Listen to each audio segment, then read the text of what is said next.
you're going through hell and everything is going against you, the easiest thing in the world to do is to start thinking negative. It's easy to go through life holding on to things that are weighing us down. Guilt, resentment, doubt, worry. The problem is when we allow these things in, they're taking up space for the good things that should be there. Imagine your life is like a container. You were created to be filled with joy, peace, confidence, creativity. But if you allow worry in, it pushes out the peace. There's not space for both. You can't go above 100%. You have a limited amount of room. If you allow guilt to take up space, that's space that you don't have for the confidence you need. Most people will let their present physical results control their way of thinking. They're emotionally involved in it. They think it's an accident that the same results keep reoccurring. That's no accident. If you've got a financial problem, if you've got a cash flow problem, if you've got a marital problem, that's what most people concentrate on. If a doctor takes a photograph of your body and then tells you you're sick and shows you you're sick, what's the person concentrate on? Sickness. What's the photograph prove? The photograph proves that the person has been concentrating on something wrong to move their body into that vibration. What should they do? They should ask for help. Where does it come from? There's only one source, and they see perfect health, or they see prosperity. But the cynics don't believe this. It's a strange thing, the cynics don't get results either. Quit letting your present results control your thinking. Don't let life change your name. Don't let it change your name. Don't you be nasty just because they're nasty. Don't you be hateful just because they're hateful. Don't you be vengeful just because they're vengeful. Don't lose yourself in your situation. Don't let your situation eat up yourself. You've got to get grounded. You've got to train your mind to serve you. Meditation is one of the ways in which you can do that. Reading is one of the ways that you can do that. Listening to music is one of the ways that you can do that. Exercise is one of the ways in which you can do that. Things that you can do to still your mind, to clear your thoughts so you can think. Change the way you see yourself and begin to tend to the personal details. If you trust yourself, if you believe and don't doubt in everything in you, you can do it. You can do it. When you say a situation, a person is hopeless, you're slamming the door in the face of God. There's no guarantee that because somebody is now down on their luck, they can never come back. Who can guarantee that you can't make, that you can't have your dream? All we need to do is we look at our dream as we get ready to hit the floor. I'm blessed and highly favored. Don't let circumstances turn you around. Don't let hard times turn you around. Whatever you're experiencing, you know that this too shall pass. That you have the ability to make it happen. Why? You got a sense of entitlement. I deserve this, and whatever I have to do, I'm willing to step up into face life and grab it in a collar and say, give it up, because it's mine.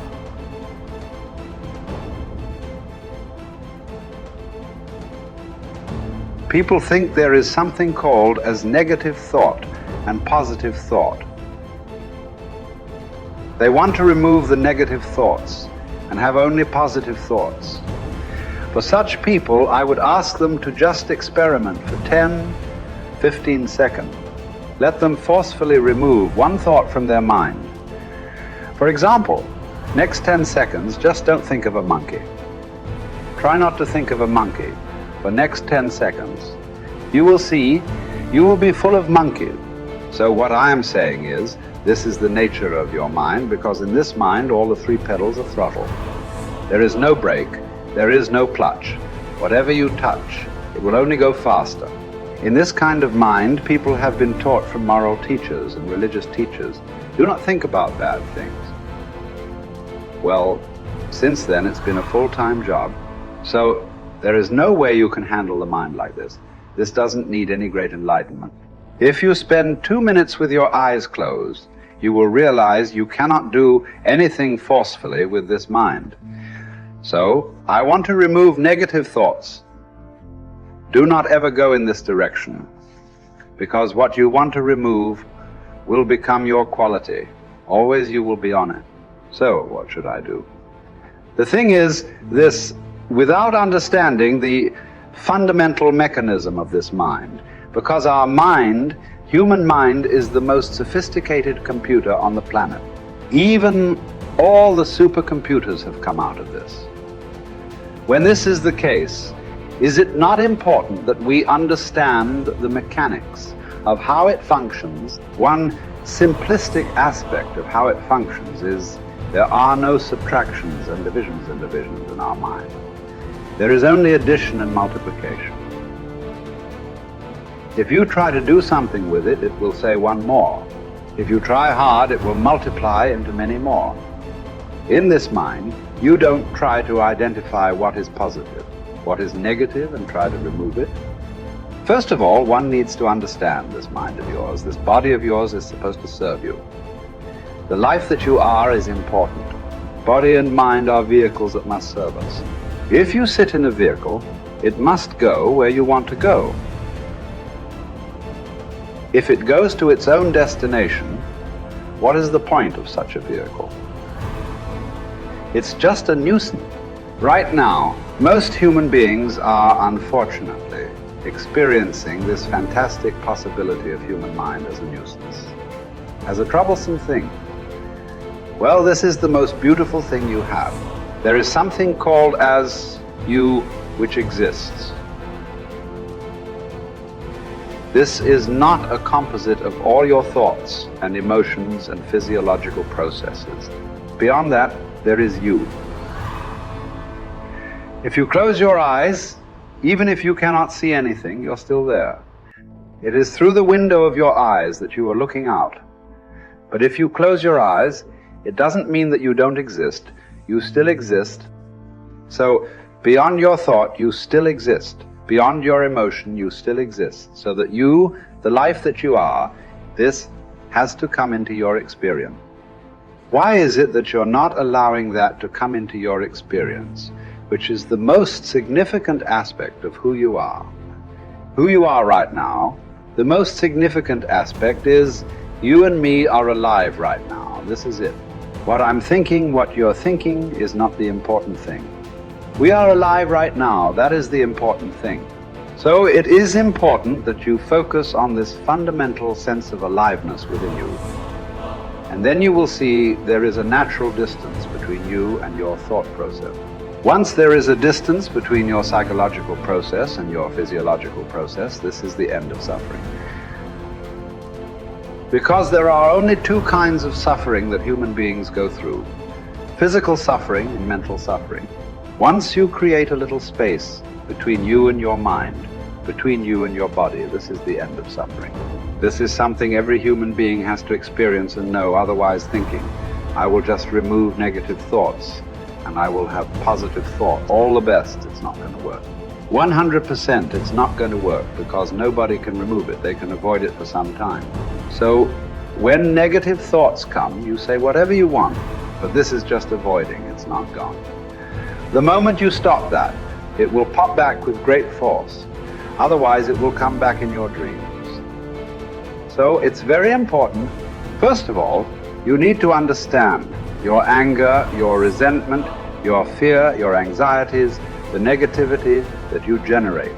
Generally resentment, anger, it is always directed towards somebody. But we need to understand this is poisons that we are drinking and expecting somebody else to die. Fortunately, life doesn't work like that. If I drink poison, I die.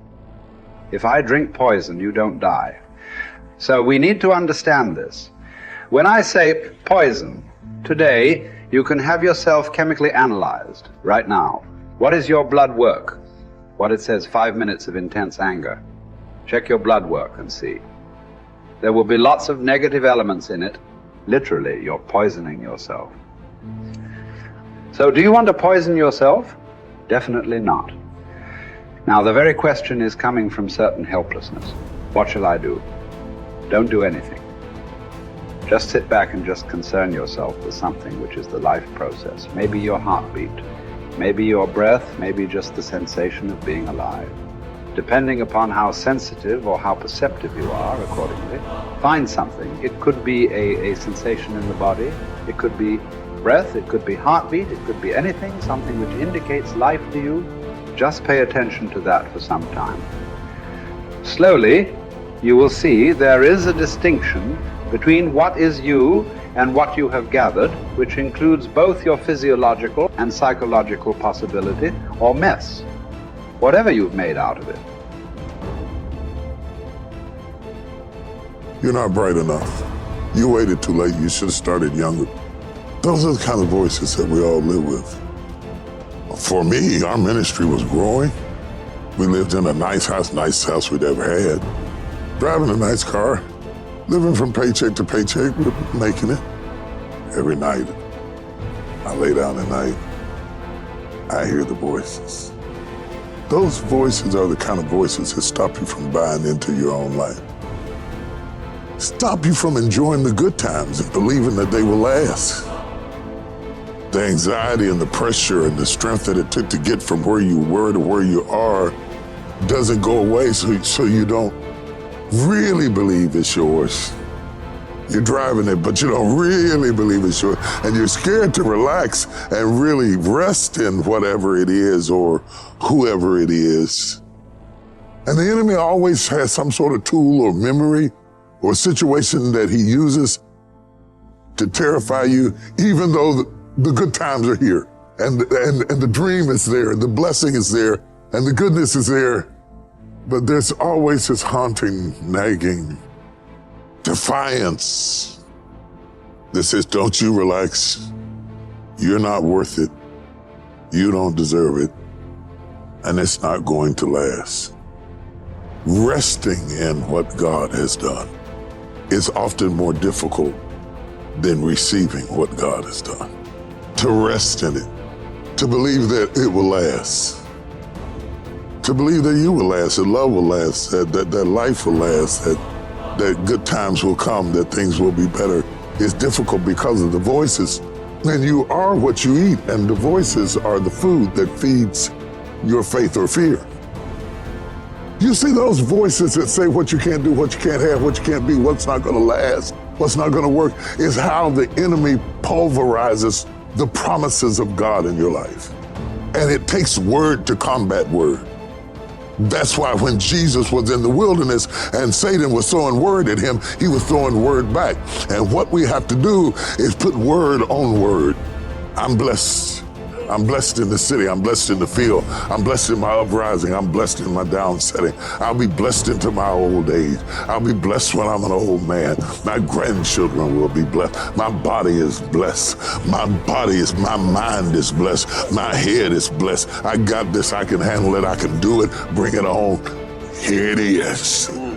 That kind of talk, saying that to yourself, drives back the other voices of negativity that we all have creep up behind us and tell us that we're not capable and we're not competent and we're not gifted enough and we're not good enough, or we waited too late, or God is punishing us.